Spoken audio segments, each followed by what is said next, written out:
প্রিয় ভিউয়ার্স, আসসালামু আলাইকুম।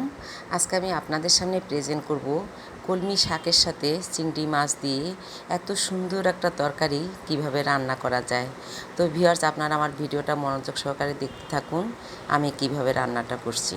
কোন ভিউয়ার্স, তরকারিটা রান্না করার জন্য আমি এখানে কিছু কলমি শাক ধুয়ে কেটে সুন্দরভাবে ধুয়ে নিয়েছি। আর এখানে কিছু আলু নিয়েছি, দেখুন চামড়া সহ আলুগুলো কেটে আমি ধুয়ে নিয়েছি। আর এখানে আমি অল্প একটা চিংড়ি মাছ নিয়েছি।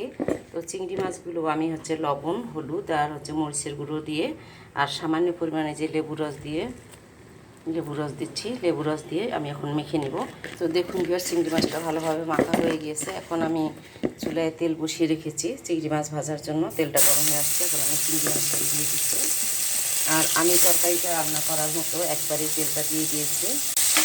চিংড়ি মাছটা ভেজে নিয়ে আমি এই তেলের মধ্যে তরকারিটা দেব। তো দেখুন এবার চিংড়ি মাছগুলো ভাজা হয়ে গিয়েছে, আমি চিংড়ি মাছগুলো তুলে নিচ্ছি এবার।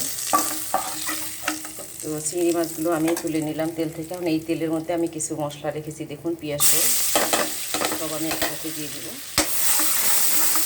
মশলাটা আমি ভাজবো না, জাস্ট তেলের মধ্যে দিয়ে একটু নেড়ে চেড়ে নিয়েছি। আর এখন আমি আলুগুলো দিয়ে দিয়েছি। তো আলুগুলো এখন আমি একটু নেড়ে চেড়ে মশলার সাথে মেখে নিব। এটা আমি ভাজি করব, তো এই জন্য আমার এখানে কষানোর কিছু নেই। আমি আলুটা একটু হয়ে আসলে শাকগুলো দিয়ে দিব। এই জন্য আলুটাকে সিদ্ধ হওয়ার জন্য আমি একটু ঢেকে রাখবো কিছুক্ষণের জন্য। তো দেখুন ভিউয়ার্স, আমি ঢাকনাটাকে তুলে নিলাম। তো এখন আমি আলুটাকে একটু নেড়ে ছেড়ে দিব। আর এখানে আমি ভাজা যে চিংড়ি মাছগুলো রেখেছিলাম সেগুলো দিয়ে দিব। চিংড়ি মাছটা এখন দিলে কী হবে, মশলার সাথে একটু ভালোভাবে কষানো হবে। তো আমি জাস্ট 1 মিনিটের মতো একটু কষিয়ে নিচ্ছি। আর এখন আমি কিছু কাঁচামরিচ কেটে রেখেছি, কাঁচামরিচগুলো দিয়ে দেবো। তো দেখুন ভিউয়ার্স, সব কিছু ভালোভাবে কষিয়ে নিয়েছি। এখন আমি এখানে শাক অ্যাড করব। তো দেখুন ভিউয়ার্স, আমি একটু একটু করে শাকগুলো দিয়েছি আর নেড়ে চেড়ে নিয়েছি। তো এখন আমি একটু ভালোভাবে নেড়ে চেড়ে দিব, যাতে শাকের ভিতরে মশলাটা ঢুকে ভালোভাবে।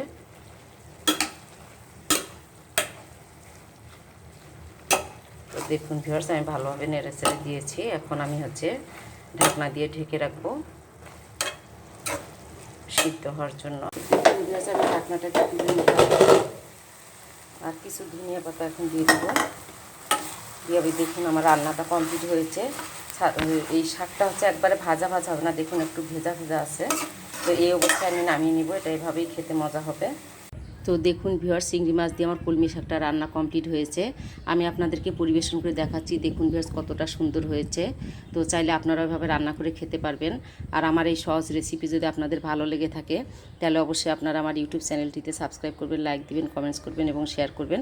আর যারা আমার ফেসবুক পেজ থেকে দেখবেন, অবশ্যই আমার ফেসবুক পেজে ফলো দিয়ে পাশে থাকবেন।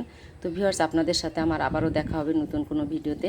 সেই পর্যন্ত ভালো থাকবেন, সুস্থ থাকবেন। আল্লাহ হাফেজ।